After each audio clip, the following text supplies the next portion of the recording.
Good Friday morning, everybody. I'm Dave Furtado. Good morning. I'm Mike McCabe in for Jefferson Donovan. And welcome to Keep Quick, your latest local news and weather commercial free in about 22 minutes or less. Mike, we're going to jump right over to weather here because we're officially in high fire danger. The DNR changing it in the overnight hours, and it does come with some changes in burn restrictions. All campfires and rural burns are prohibited within DNR jurisdiction.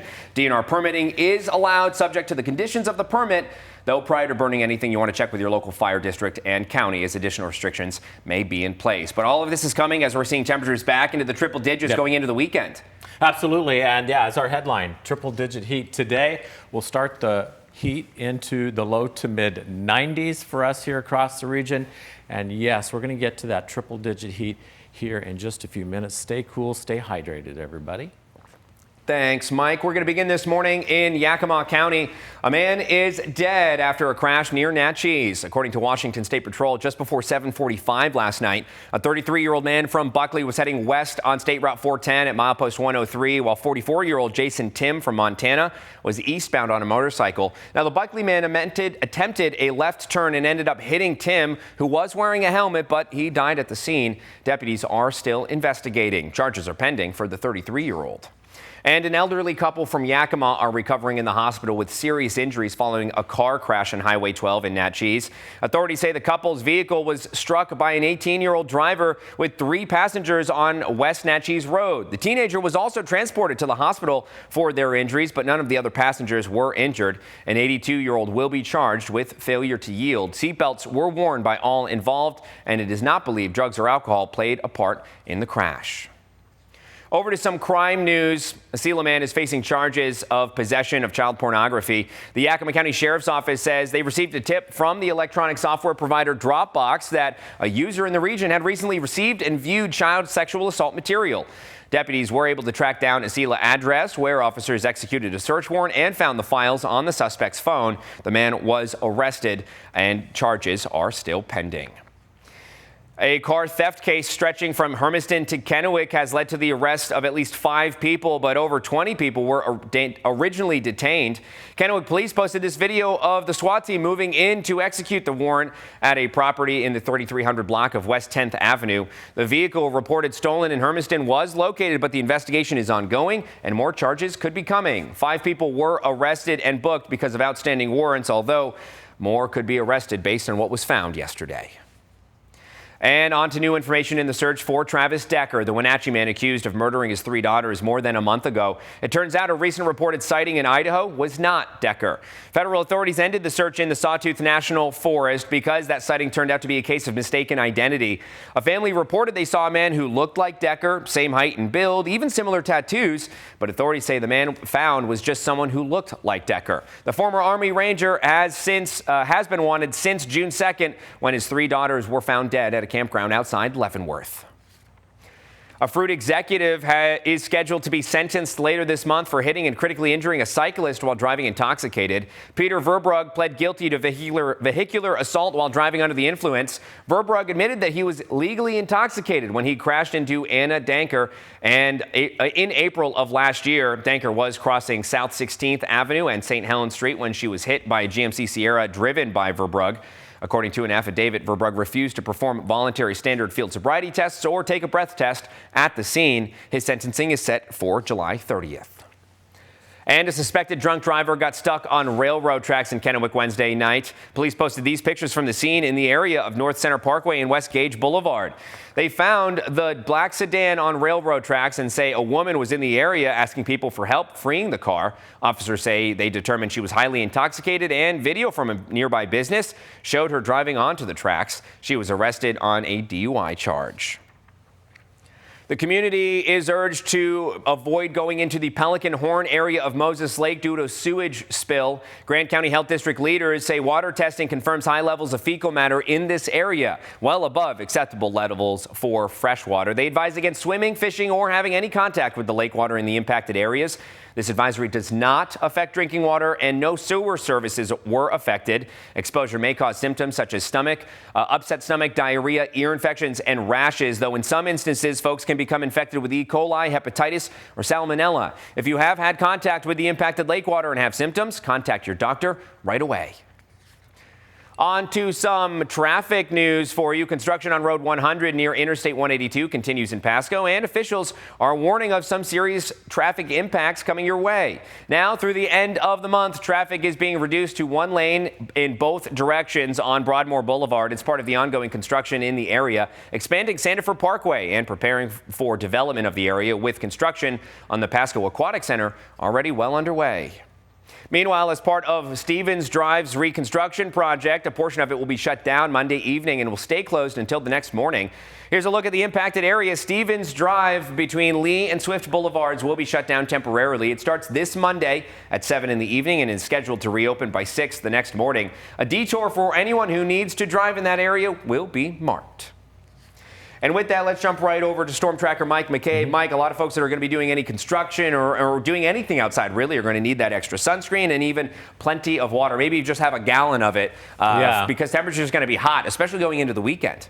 Absolutely. Hydration is absolutely number one and certainly key. And yeah, limiting your outdoor activities is going to be a good idea, especially as we head into Saturday and Sunday with triple digits expected. Our satellite radar tells the story for us today. Not a cloud in sight here. That storm track well to the north of us as it acts as a shield for us, not only here in the basin in Yakima, but through the entire Northwest. Places into Seattle and Portland today will be into the 80s and 90s, and that will extend into the weekend. Meanwhile, here at home, well into the 90s today and triple digits heading into your weekend. So let's put the Futurecast map into motion. Not a lot of change here. We will see a few clouds move in this afternoon at times, maybe a few puffy white cumulus clouds, not much more than that.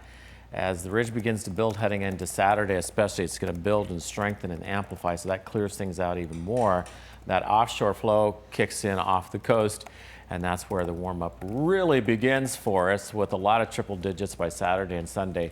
Speaking of Sunday, that's going to be the hottest day of the 7-day stretch for us here east of the Cascades. And then we'll ease it up a little bit next week as we shift the airflow more to onshore. A northwest flow component will ease the heat just a bit.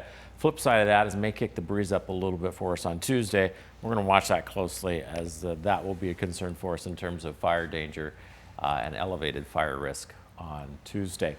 Travel-wise today, Seattle looking at a forecast high of 83, 89 for Portland, and Spokane today right around 90 degrees and a lot of sunshine here across the Northwest. And here's the heat today. We start the warming trend this afternoon. 92 for Ellensburg today. Pasco looking at 94, Hermiston 94. You can see a lot of 90s. Walla Walla at 92 degrees. Stay cool and hydrated as we get ready for the weekend. We'll be looking at temperatures in the triple digits. Thanks, Mike. Going to some municipal news this morning. Changes to the way Richland City Council is elected could be coming, as the issue will be on your ballot in November, and you could be a part of the process. Currently, every council position is elected at large to represent the entire city, and many of the current council members all live within a specific area, which is different from how other cities in our local locality, if you will, do things. And if approved by voters, the changes would require council members to live within the area they represent. They kind of recognize that there's some issues with having them all at large. Even the people in the sections of town that had 5 people representing them said, you know, that doesn't seem right. Now, if the issue passes on the ballot, state law says all of the council positions would be up for election after the changes are enacted. However, city and county attorneys are trying to figure out if that would be in the 2026 or in the 2027 year when the city and council members' terms expire. For more information, head over to our website, KEPRtv.com. And on to some other municipal news out of Yakima City Council, because they're taking a step backwards on a proposed $6 million tax levy. While they initially voted to bring the measure to the November ballot, council members have now decided to delay final approval. Mayor Pro Tem Matt Brown is raising concerns about the city's long-term budgeting approach, saying voters should be informed about which services like parks, public safety, or public works could face cuts as the city works to close that budget shortfall. We can't be naive to not look at this when we're trying to make this decision. Are we going to ask for more levies? Are we going to ask for more sales tax? We're going to ask for more utility taxes to try to balance 27 and 28? Like, where does it stop? He also notes that the city cannot continue to rely on taxpayers to balance its budget. At home, our people that live in our community do not have the ability to just continuously just pay for more things so that they can have government. Now, council members ultimately agreed, voting to have staff prepare potential cutback scenarios ranging from $3 to $9 million, with just one regular meeting left before the August 4th deadline. In the meantime, the council does plan to hold additional meetings and explore cost-saving options. Switching gears this morning, Giza Credit Union has opened applications for its Local Heroes program, grant program, which offers support to 5 types of organizations serving communities across Washington. As KIMA's Anissa Williams explains, this year we'll see as much as $500,000 in grants being doled out. The Local Heroes Grant Program began in 2020 in the heart of the pandemic when Giza Credit Union paused, looked around, and asked, "Where is the need?" It was a moment to reshape their giving, guiding every dollar back into the community where their members hoped it would matter most. One of the major ones at the time were our healthcare workers, right? Because they were truly the ones on the front line. And that is really essentially what inspired this Local Heroes idea of, okay, who are those pillars in the community that, especially during that time frame or in any time frame. Giza's program supports 5 groups: healthcare workers, veterans, law enforcement, firefighters, and educators. Since launch, it's awarded over $1.7 million to 120 organizations. Members with Giza debit cards can choose a design like a local hero or high school image, and each time they use it, a portion of the transaction goes into a grant pool. Those funds are then awarded to organizations based on member-driven support. Last year, a grant recipient visit was made to Mapton School District. The school district received a grant to help support their music program, and essentially those funds went to help purchase new scores and or new music for those students, which of course impacts the students greatly, but also really impacts that educator because he's then able to really motivate those students in a different way. Grants are awarded through an application process. Organizations must apply each year to be considered, with up to $50,000 available annually. Giza's goal is to let members support the causes they care about and help keep local heroes in their communities. There are a lot of local heroes in the groups and categories that we support that don't traditionally receive a lot of funding. And so if we can truly bridge that gap and help support them, to me, the long-term impact of that is great. KIMA's Anissa Williams, thank you. And applications are open until July 31st. More information can be found up on our website, KIMATV.com. A new business providing ultrasounds to expectant mothers is officially open in Yakima. Next Gen 3D 4D Ultrasound is ready to show families a sneak peek at their newest family member. Owner Roxanne Johnson cut the ceremonial ribbon yesterday alongside her daughters, proudly showcasing her business to dozens of people, including Yakima Mayor Patricia Byers, who was in attendance. The new service can show you a 3D model of a fetus from many different angles. Some other services include a 6-week gender blood test and 8K ultrasounds. And sticking in Yakima, finding reliable and affordable dental care can be hard, but this weekend in Toppenish, access won't be an issue. As KIMA's John Franklin tells us, dentists will be giving free care to all who need it in the Yakima Nation. So it's really try to meet everything that you need for your health, because what happens in your mouth affects your overall health. The care is intended for everyone who walks through the doors of the Yakima Nation Community Center, but they are also hoping to help those without regular access to routine checkups. Right now we're facing a deal with a lot with homelessness, and we aim to reach, that was one of the targets we wanted to, is bring in the homeless ones that needed these services. They are also hoping to help both the young and the old. Our children lack services, our elders lack services because some of them don't have means of getting to a provider. Some are homebound. All the dentists are giving their time for the clinic, and some of them are fine-tuning their skills as well. Well, I think a lot of people want to give back to the community. We have a few local providers that are volunteering. The majority of the volunteers that are coming actually are from the University of Washington.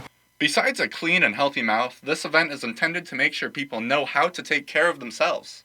Oral health is so vitally important to your overall health, and if we can make a little bit of a difference, even with the education that we're going to be doing here, And then also the dentists are also doing the education.